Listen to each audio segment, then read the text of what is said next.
ভুলে গিয়েছিলাম যে আমি দুবাই বসে আছি। চায়না যদিও পাওয়া যায় সেটা মহা বড় থাকে, এটা পিস পিস করে কেটে আনতে হয়। এটা এরকম কাঁঠাল সচরাচর পাওয়া যায়। কাঁঠাল খেতে অনেক বেশি পছন্দ করি না, তার দাম নিয়েছে বাংলা টাকায় 1600 টাকা, আর কাঁঠাল এগুলা 1000 টাকা কেজি। এভাবে কাঁঠালের বিচিটা অনেক সফট হবে, কিন্তু এটা গলেও যাবে না এবং শক্তও থাকবে না। তো ভর্তা বানানোর ক্ষেত্রে অনেকে সিদ্ধ করেই ভর্তা বানিয়ে ফেলে।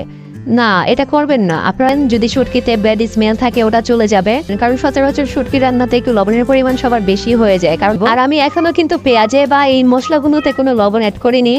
ওই দিনে আমি ডায়েটকে একদম গুড বাই বলে দেই, আর এটা খেতে কিন্তু দুর্দান্ত হয়েছিল। যদি আসসালামু আলাইকুম এভরিওয়ান, আজকে বাইরে থেকে এমন এক জিনিস নিয়ে আসছে, কিছুক্ষণের জন্য আমি ভুলে গিয়েছিলাম যে আমি দুবাই বসে আছি। দেশের বাহিরে দেশের ফলগুলা দেখলে ঠিক এমনই অনুভূতি হয়, আর এটা দেখে এত খুশি হয়েছি সেটা আপনাদের বলে বোঝাতে পারবো না। কারণ এখানে কাঁঠাল পাওয়া যায়, আমাদের দেশের কাঁঠাল অত একটা পাওয়া যায় না, যদিও পাওয়া যায় সেটা মহা বড় থাকে। এটা পিস পিস করে কেটে আনতে হয়, এটা এত সফট হয় না, একটু সফটে থাকে। একটু কাঁচা থাকতে ওরা ছোট ছোট করে স্লাইস করে কেটে দেন, ওরা কেজি হিসাবে বিক্রি করে। এরকম আস্ত কাঁঠাল, তাও গাছ পাকা, এরকম কাঁঠাল সচরাচর পাওয়া যায়। কাঁঠাল খেতে অনেক বেশি পছন্দ করি না, কিন্তু একেবারেই না খেলে কেমন মিসিং মিসিং মনে হয়। তাছাড়া আয়ান এবং তার বাবা কাঁঠাল খুব পছন্দ করে এবং তাদের নরম কাঁঠাল পছন্দ, আর এটা নরমই হয়েছে এবং খেতে মিষ্টি ছিল। তো উপরের দিকটা কিন্তু অনেকখানি কোষ হয়নি, শুধু নিচের দিকটাতে কোষ আছে। আর এই কাঁঠালটার দাম নিয়েছে বাংলা টাকায় 1600 টাকা। আর কাঁঠালটার সাইজ যেরকম, এটা যদি বাংলাদেশে হতো তাহলে বাংলাদেশে 50 থেকে 60 টাকা এটা বিক্রি হয়ে যেত। এটা আমি আপনাদেরকে ভালো করে দেখাচ্ছি। কাঁঠালটা কিন্তু নরম হয়েছে, তো নরম হওয়ার কারণে একটু বেশি মিষ্টি হয়েছে। আর আমি কাঁঠাল খাওয়ার থেকে বেশি এক্সাইটেড কাঁঠালের বিচিগুলো দিয়ে আমি শুটকি রান্না করে খাবো, কারণ এখানে কাঁঠালের বিচির অনেক দাম। 1 কেজি কাঁঠালের বিচি প্রায় 32 দিরহাম বা 33 দিরহাম, প্রায় 900 টাকার উপরে, অনেক সময় 1000 টাকাও দেখা যায়। এই যে আমাদের কাঁঠালের লাস্ট অবস্থা, এখানে মনে হয় 4-5টা কোষ হবে আছে, আর এগুলো হচ্ছে বিচি। চিন্তা করা যায় এই কাঁঠালের বিচি আমাদের দেশে ফেলে দেয়, হয়তো সর্বোচ্চ 2-1 বার একটু শুটকি রান্না করে খায়, ভর্তা খায়, দেন এগুলো কিন্তু ফেলে দেয়, ওরকম আর কেউ খায় না। তো এখানে ওগুলো 1000 টাকা কেজি, তাও সচরাচর পাওয়া যায়। চিন্তা করতেছি নেক্সট টাইম যখন বাসায় যাব তখন কাঁঠালের বিচি নিয়ে আসবো মিনিমাম 5-7 কেজি। কি বলেন আপনারা? আর এই যে এটা হচ্ছে পরের দিনের ভিডিও। আজকে আমি কাঁঠালের বিচিটা রান্না করব, তো এটা রেসিপিটা একটু শেয়ার করি যে আমি কাঁঠালের বিচিটা কিভাবে রান্না করি। অনেকে কাঁঠালের বিচি রান্না করলে বলে যে রান্নার পরেও শক্ত থেকে যায়, আবার অনেকে বলে যে একদম গলে গলে যায়, গুড়ি গুড়ি হয়ে যায়। তো আমি আজকে দেখাবো যে আমি কিভাবে রান্না করি। এভাবে কাঁঠালের বিচিটা অনেক সফট হবে, কিন্তু এটা গলেও যাবে না এবং শক্তও থাকবে না। তো চলুন দেখি। তো প্রথমে তো এগুলোর খোসাগুলো ছাড়াতে হবে। তো আমার জন্য খুব ইজি হয়ে গিয়েছিল, যেহেতু একটু ফেটে ফেটে গিয়েছিল বিচিগুলা, এজন্য আমি খুব সহজে ছোচাটা ছাড়াতে পেরেছিলাম। আর যেগুলো হয়নি ওগুলো আমি একটু ছুরির সাহায্যে আমি খোসাটা ছাড়িয়ে নিয়েছিলাম। আর যেহেতু আমার এখানে কাঁঠালের বিচির পরিমাণটা একটু কম, এজন্য আমি শুধু শুটকি রান্না করতেছি, না হলে আমি আপনাদের ভর্তা কিভাবে বানাই ওটার রেসিপিও দিতাম। তো ভর্তা বানানোর ক্ষেত্রে অনেকে সিদ্ধ করেই ভর্তা বানিয়ে ফেলে। না, এটা করবেন না। আপনারা যখন সিদ্ধ করে ভর্তা করবেন তখন সিদ্ধ করার পরে এটা একটু টেলে নেবেন।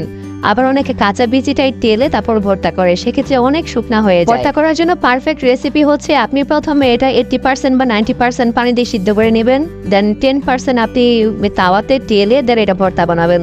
সেক্ষেত্রে ভর্তাটা খেতে যেমন মজা হবে ওরকম সফট হবে।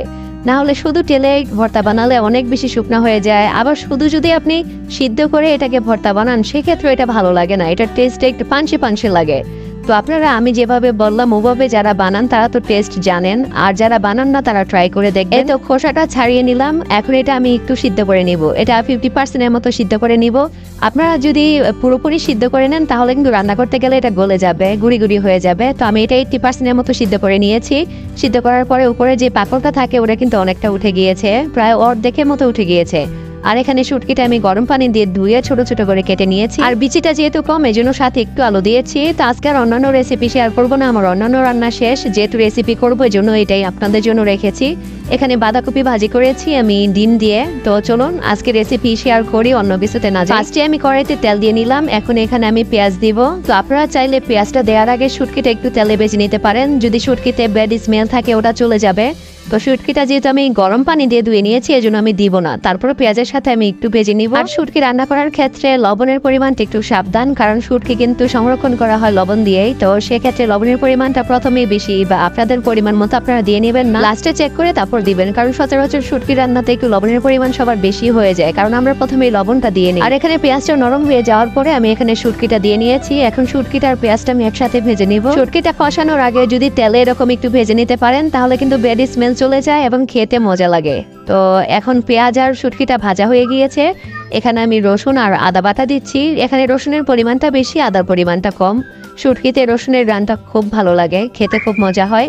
এখন অন্যান্য মশলা দিব, এখানে হলুদ, ধনিয়া আর একটু বেশি করে শুকনো মরিচের গুঁড়া দিব। আর আমি এখনো কিন্তু পেঁয়াজে বা এই মশলাগুলোতে কোনো লবণ অ্যাড করিনি। তো এটা কষানোর পরে আমি যখন আলু এবং কাঁঠালের বিচিটা দিব, এরপরে আমি লবণ অ্যাড করব। এখন মশলাগুলো দেওয়ার পরে অল্প একটু পানি দিয়েছি মশলাটা কষানোর জন্য। এখন এটা ঢাকা দিয়ে রেখে দিব। এটা কষানো হয়ে গেলে দেন আমি এখানে কাঁঠালের বিচি এবং আলুটা দিব। আর আপনারা যদি কাঁঠালের বিচিটা আগেই হাফ সিদ্ধ করে না রাখেন, তাহলে এই কষানোর মধ্যে আগে কাঁঠালের বিচিটা দিবেন। কাঁঠালের বিচিটা কষানোর পরে আপনারা আলুটা অ্যাড করবেন। তো আমি যেহেতু আগে হাফ সিদ্ধ করে নিয়েছি, তো এখন কাঁঠালের বিচি আলুটা একসাথে আমি কষাবো। তো এখন আরেকটু পানি দিয়ে আমি এই দুটা কষিয়ে নিব ঢাকা দিয়ে। আর যারা কাঁঠালের বিচিটা সিদ্ধ করে না নিবেন, তারা এটা যেভাবেই কষান না কেন, তাহলে কিন্তু আপনাদের তরকারি কালারটা এতটাও সুন্দর আসবে না। কারণ কাঁঠালের বিচি থেকে এক ধরনের কষ বের হয়, একটু ভাপিয়ে নিলে কষটা বের হয়ে যায় আর তরকারি কালারটা সুন্দর আসে। এই এখন কিন্তু আমি এখানে লবণ ব্যবহার করলাম। এই তো কষানো শেষ। এখন আমি আরো একটু পরিমাণ মতো পানি দিয়ে নিব। তো আমার কষানোতে এবং ফাইনালি যে পানিটা ব্যবহার করব ওটা কিন্তু কম লাগতেছে, যেহেতু আমার কাঁঠালের বিচিটা কিছুটা সিদ্ধ করা, এজন্য কম লাগতেছে। আর আলু সিদ্ধ করতে এত সময় লাগে না। তো এখন আমি অল্প একটু পানি দিয়ে এখানে ঢাকা দিয়ে রেখে দিব। তো আমি চেক করে নিচ্ছিলাম যে কাঁঠালের বিচিটা সফট হয়েছে কিনা। তো এটা কিন্তু একদম পারফেক্ট ছিল। এখন আমি উপর থেকে একটু ধনেপাতা দিব, যারা শুটকিতে খান, আর না দিলেও সমস্যা নেই, কারণ শুটকি যারা পছন্দ করে তারা এমনি খেতে খুব পছন্দ করে। তো আমি একটু ধনেপাতা দিয়ে নিলাম।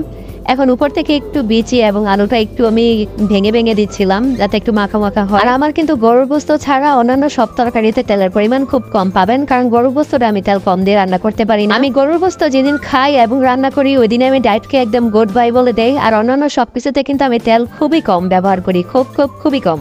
তো দেখুন ফাইনাল লুক, এখানে কালারটা কিন্তু খুব সুন্দর আসছে আর খেতেও খুব মজা হয়েছে।